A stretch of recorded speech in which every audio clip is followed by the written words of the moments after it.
live, Wow, that just but feels it's so natural.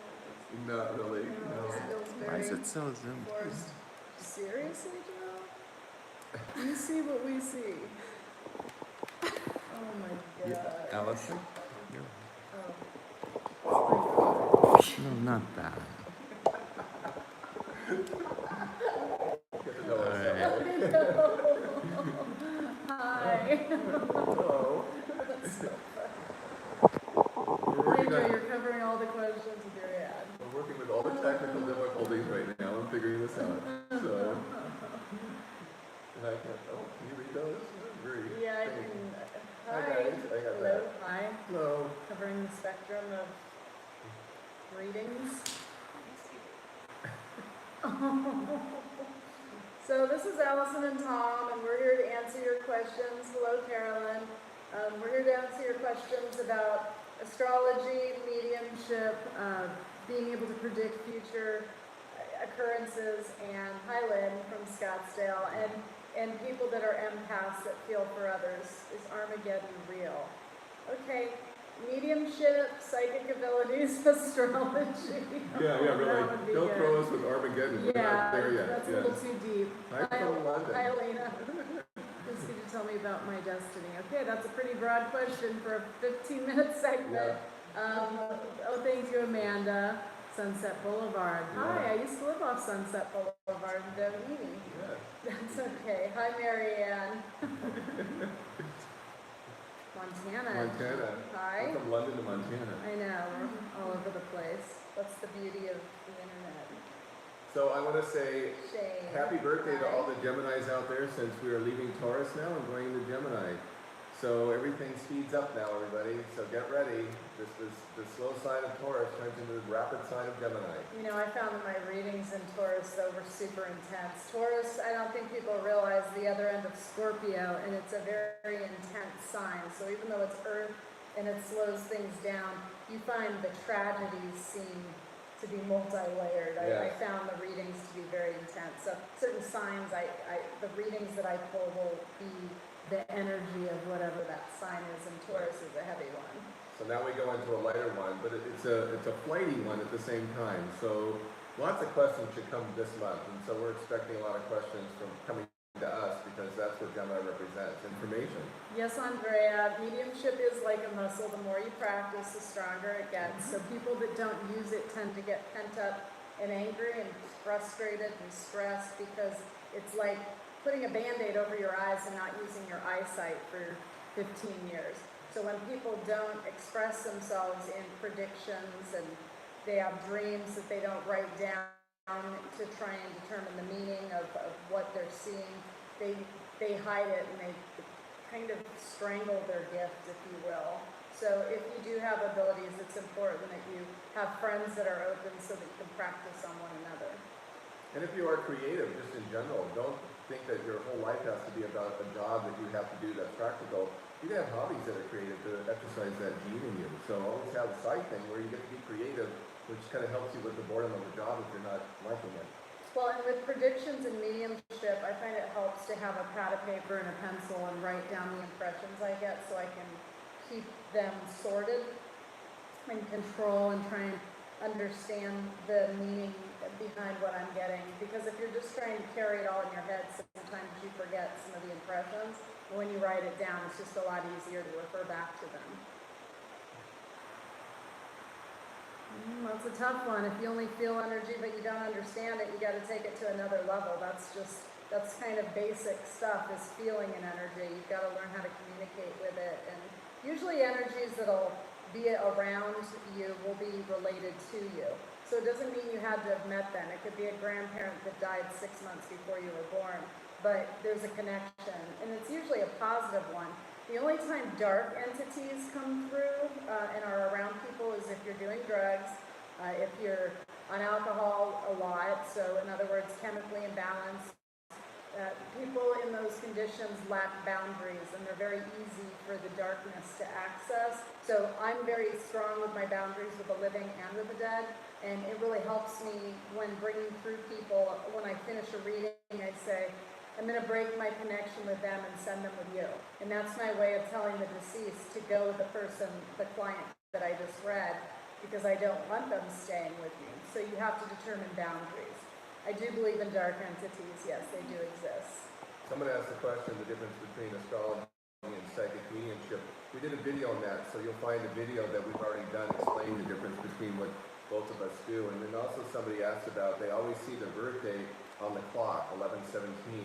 And a lot of times that's usually, it can be someone from the other side that's letting you know they're around, that's related to that birthday. It could be a relative that passed or was around you when you were born at that time. So Allison, you experienced that. I'm sorry, I was trying to read those while the screen Oh, yeah. was finding focus. So your dad comes to you with a number. Oh, my dad died 22 of 02, so 222 is my dad's number, and whenever I feel lost or lonely, that number seems to come up for me wherever I'm at, even on the back of a ladies' room door on a sticker with 222 written in black ink.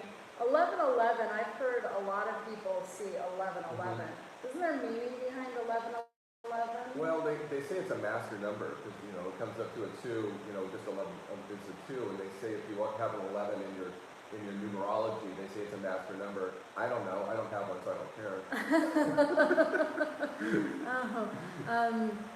Joe Henry Ryan. Got a bad feeling about them, but ignored it. Okay. Here's the thing, if you let your head override your inner voice, and that's really what it is, it's an inner voice saying to you, Joe, these people are bad. You get a bad feeling, your stomach turns over when they're around, when they speak, your stomach turns over because you know they're lying to you, have nothing to do with them, and you think to yourself, I'll just give them a chance. You're setting yourself up for failure. That inner voice saves lives. You want to listen to it. And you want to avoid the dark people around you. And what I mean by that is some people have dark energy, meaning they take more than they get. They're takers, they're energy vampires. They just they move from one person to another, and when they've used one up, they go to the next. So avoid those people at all costs. There's a lot of women out there especially who try and fix men. Don't fix them. If their mother couldn't fix them, they don't need you to do it. So just let them figure it out and figure their evolution out and grow as individuals. We're not always here to take somebody and make their lives better because we decide it needs to be. They need to decide they want a better life. Someone asked if the karma follows you through your life, and it absolutely does. You come in with karma from a past in terms of what your story was, and you bring it in very early on in terms of your childhood and family. But it always follows you. So it goes into your relationships, it goes into all parts of your life in terms of what you're here to move on from. Because what we're here to do is let go of karma and know what it is and find our dharma, which is what we're trying to create in this lifetime. Speaking of that, and I know this is off the cuff and everything, but with the new prince that was born, his karma, Archie. Archie came in with, the royal crown prince, is that his title? I would hope I got that correct. I think he's just a lord at this point. Whatever. To only be a lord, I mean, what that must feel like. Yeah. That's just a lord. Anyways, Archie was born and Tom ran his chart. And I thought it was interesting because you mentioned that in Archie's chart, he came in wanting, being born to have a relationship that he not necessarily wants. Right. And I thought that was interesting because his father Harry was also born coming in where it was expected of him to marry royally or to marry in his station, if you will. And he married who he loved instead of marrying who was expected to marry. That was Archie's past life when he chose his father's story, because he was very royal in his past life. He's got some very elevated positions in his journey, and so his karma comes in that he could not love who he wanted to. He did behind the scenes, I'll tell you that. But in this lifetime, he was a little rebel in his royal way, and he's created a father and a mother who represent being diverse and different and breaking the rules of royalty, and I think he's just going to continue that story. I find it interesting. So when we talk about karma, you all came in with your own karma, and you keep coming back in lifetimes until you fix what's broken. Yeah. So some women are born over and over again in relationships that don't work, and they don't seem to figure out to end them and to be their own white knight to save themselves instead of waiting for somebody to save them. So if you're in a situation that feels like you've been there before. Break the cycle. Because only you can. You keep waiting for the other person to be the person you want, but every time you say yes to the same profile of somebody who rejects you every time since your childhood, maybe starting with a parent, and it's still going on and you're in your 40s, it's time to like stop dating people who reject you and just stop dating. And then if somebody comes in who does the opposite, you won't know what it's like, you won't know what to do, but that's the one you're supposed to be with. I think it's interesting too that people will feel like they've been here before and they're drawn to a certain place and time. The Wild West for me feels like a place I was. Pretty sure I was a guy, womanizing maybe. Probably. Sent back as a woman that had to go through the catcalling and all of that, where I'm like, what's your problem? Like dealing with it, almost offended as a guy, So it's interesting to see people bring in something from a past life where they're trying to figure it out, or you're put in a position of the other person from the last life, yes, where you're trying to understand what you did to other people. Yeah, well, I came in from the 20s. I had a past life regression. I was a businessman obsessed about money in the 20s, and I think I was a horrible drunk and a gambler. So there you go. And where do you go and hold church? Yeah, I go. Yeah, I consider casino my church. So yeah, it's still a place I have to work my karma out, I guess. There was a person that was asking about having trouble, hi Archer, having trouble sleeping and had a lot of anxiety. I will say that people that are sensitive, that pick up on the other side, sleeping can be difficult for mediums, especially young ones and psychics, the intuitives. What you need to do is turn on music that's really relaxing in the background. I do rain sounds on my Alexa personally, that calms me and puts me to sleep. But you need some noise that distracts the part of your mind that is trying to connect with the other side, and you get anxiety and you think too much, like you're overthinking things while you're trying to go to sleep. That doesn't work, you're not going to sleep well. So just remember that music or natural noises on the Alexa are very helpful in getting a good night's sleep for sensitives. I always find that the thing that keeps us awake the most, just in normal, those who aren't sensitive, just on everyday average, is that our mind's always thinking about these two things, which is responsibility and security issues. Those are the things we're trying to control, and we can't turn it off. And so when you can turn it off, then your unconscious can take over because you're letting go of the things you think you have to do, essentially. Yes, very true. Somebody was asking about feeling drawn to the other side, not being afraid of death. That's actually very healthy. If you feel drawn to the other side, you might want to explore that and strengthen your connection. I think it's easier to strengthen connections with the other side when you start out with somebody you know, that you had a relationship with that's past, or at least somebody related to you that you have a picture of because they're in the family. Yeah, I don't have a cure for sleep apnea. You're on the wrong link if you're looking for that. Yeah, that's not what I do. That's a breathing issue. Yeah, that's not what we do. Is it possible to continue to feel spiritually? Okay, that went way too fast. Birmingham, England. You're welcome, Mary. What's our time? It's like a little after. She said thank you for your time. Oh, okay. I can see it. I can talk to you and see that. Do you still see people? Well, how would I stop? I'm a medium. That's we both like, do. Yeah. That's like your mouth disappearing one day. I didn't know. Grow being a medium, yeah, I still see people. I think she means you take clients. Oh, sorry about that. Yeah, obviously I take clients, it's what I do every week, so booking at AllisonDubois.com. Sorry about that. Irish guy living in Paris, bonjour, how fun, Shane, go for it.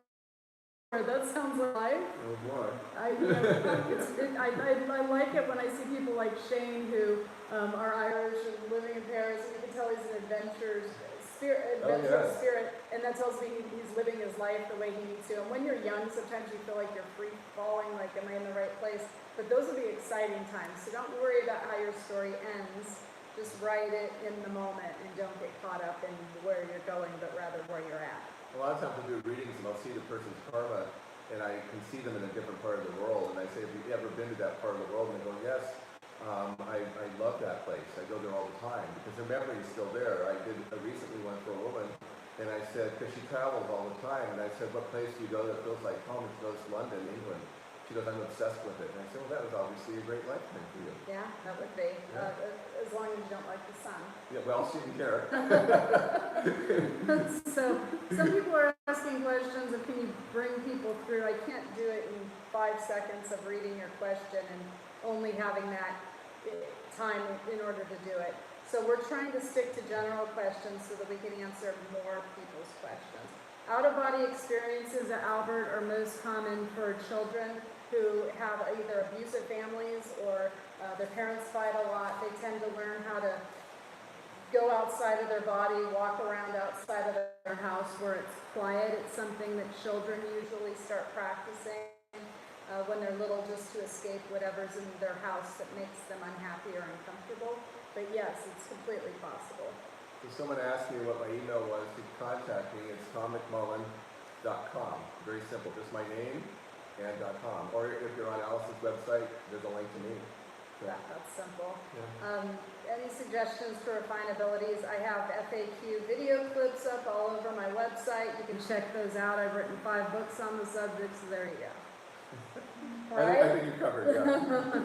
Yeah, I don't do angels and guides names. Do you know anybody that does that? Because I'm not into that. I don't get No. into that myself.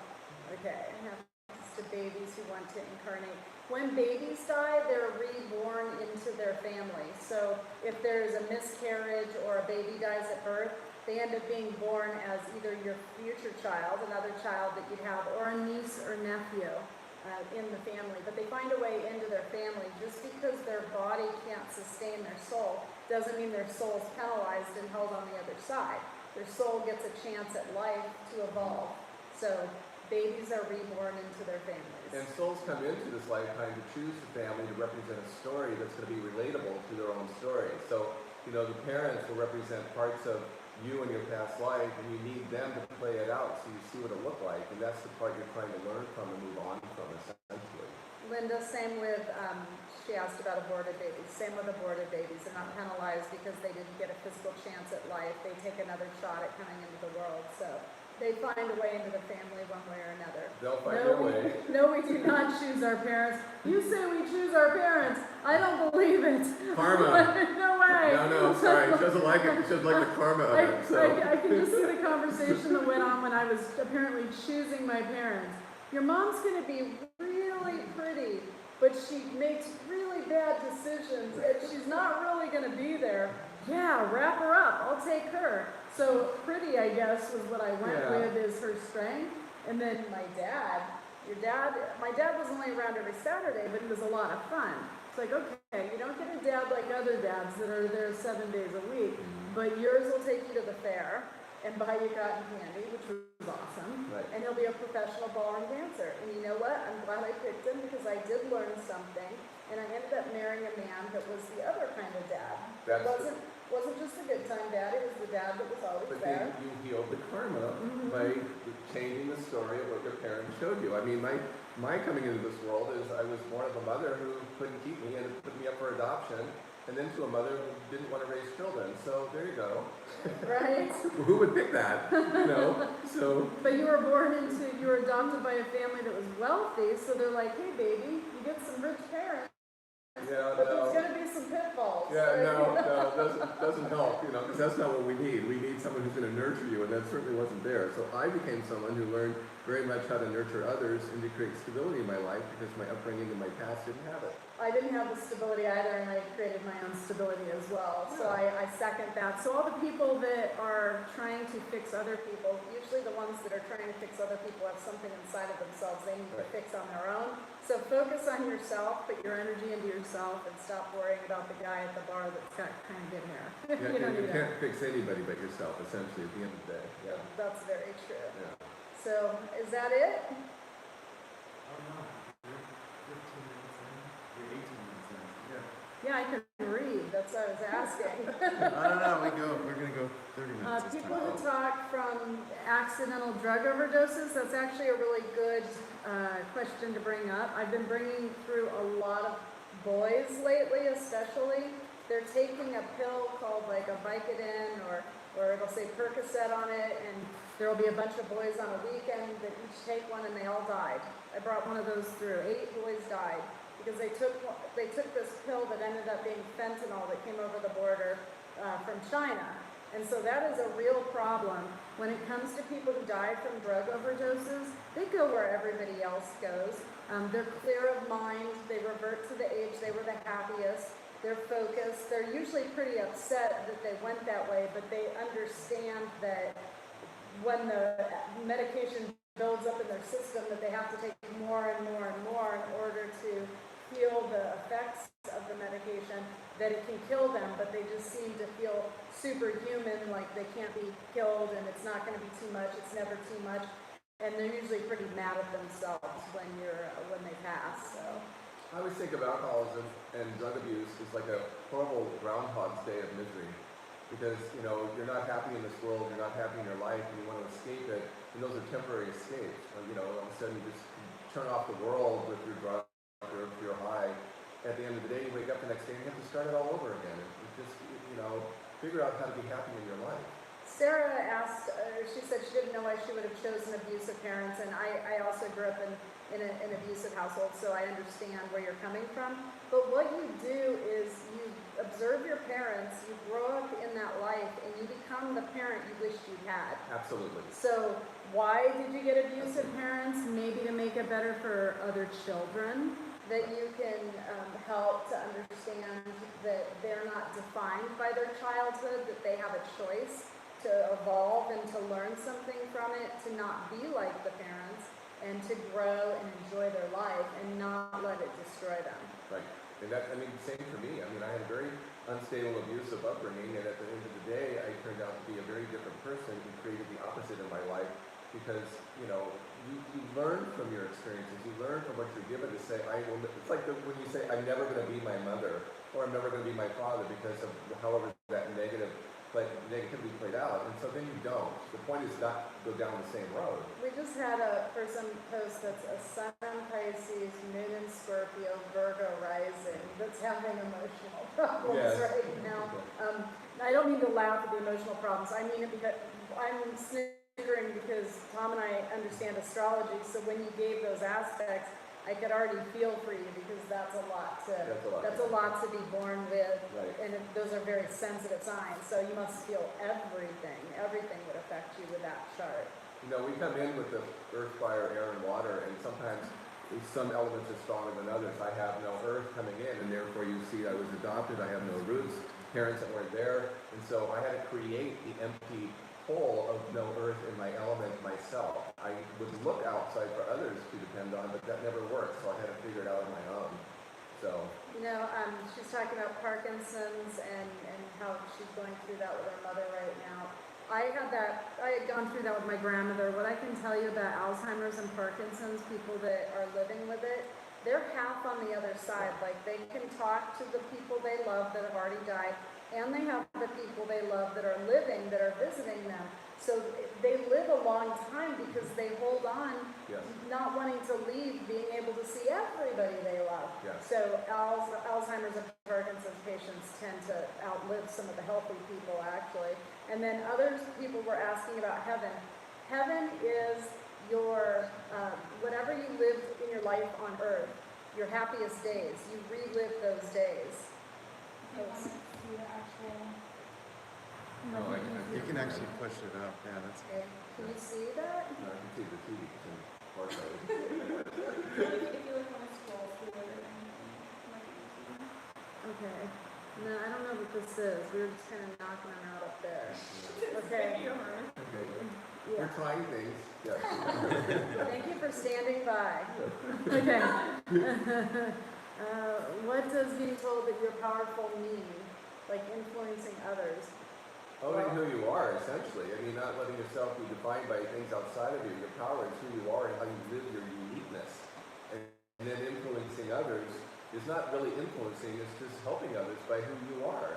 That's your service. Your service isn't your ego. Your service is your soul. It's saying, this is who I am, this is what my natural self is, and this is what I want to give to you.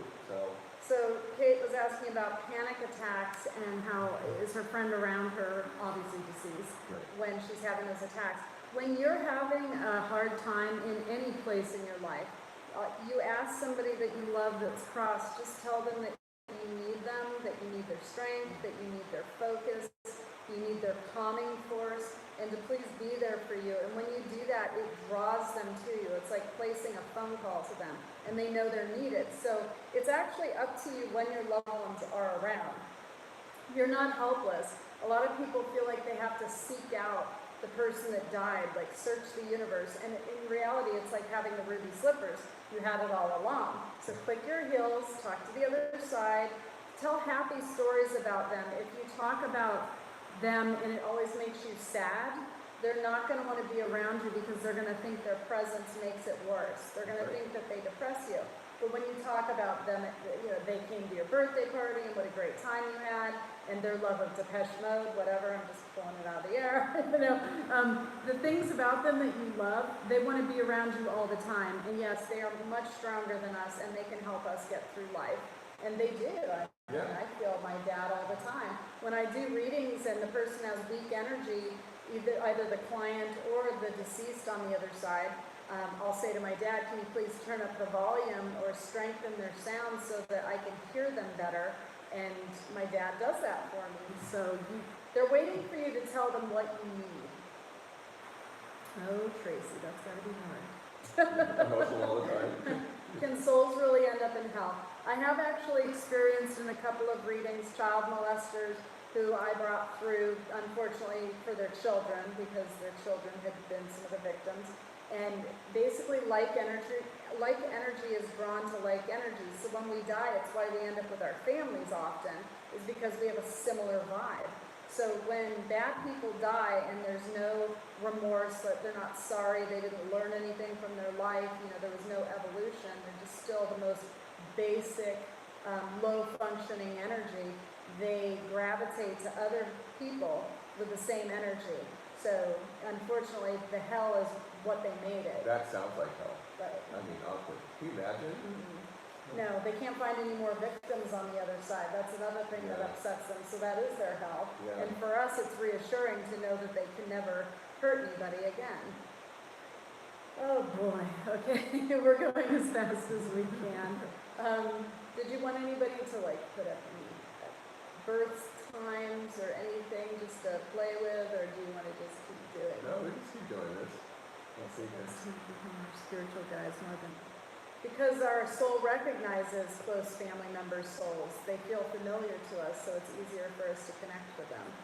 Yeah, my grandmother comes to me all the time. Comes to me in a number. I get 448, Allison gets 222, and so, I see it all the time. She always lets me know she's around whenever I see that number. Especially, like she said, when I'm going through something where I'm stressed out, I actually call on her, and there all of a sudden I'll see it on the clock, I'll see it on a radio station that says that number, and it's just validation. And I know she has kept me out of some serious accidents in my life, because I've had cars come rolling toward me and go right past me, and I'm going, someone's keeping me here. Right? And I know it's her. Well done, right? Not bad. I have to be around for a while. I like it when I often see 444 on the clock, and it's when I'm having a hard time that I'll see it. And yeah, I know it's my grandmother. 444 is symbolic of angels are watching you. So. And 448 was the house the family grew up in Los Angeles, so it made perfect sense that would be her. Allison brought my grandmother to me one time, and she said, "Oh, she's dangling pearls over me. Does that mean anything?" I said, "Yeah, she never wore anything but pearls, so of course it meant something." I love that. I like to change some of that. You want to call him Deshaun, or are you Deshaun? The Allison and Tom. Oh, yeah. So funny. That's funny. Yeah, I don't know. I'm not a numerologist. I just know a Can little I bit change about my it. family? No, you can't. That's Your fine. karma's your karma. You're here to learn from it and move on. You're welcome, Del. You guide us. Your husband who passed will absolutely guide you. One thing that helped me when my dad died is every day that I wake up is a day closer to seeing him again. He's not my past, he's my future. So when you're missing somebody that you love, remember that today is a new day and it's a day closer to them and you're moving towards them. It's a lovely thought. Thank Yes, you. yeah. You're Deshaun, baby. I love that. Throw it to me. That's nice. Yes. So I hope that we were able to answer some of your questions today, and it was nice to connect with you and to get to know you. So I hope you enjoyed connecting with the audience, this is and fun. we'll see you soon. Yeah. Is there a time that we're going to see them, or do do we just, okay. Oh, it's Mondays at the same time. Whether we go 1 week or 2 weeks, So that's gonna be up really to preps us. Okay, so we may see you next Monday.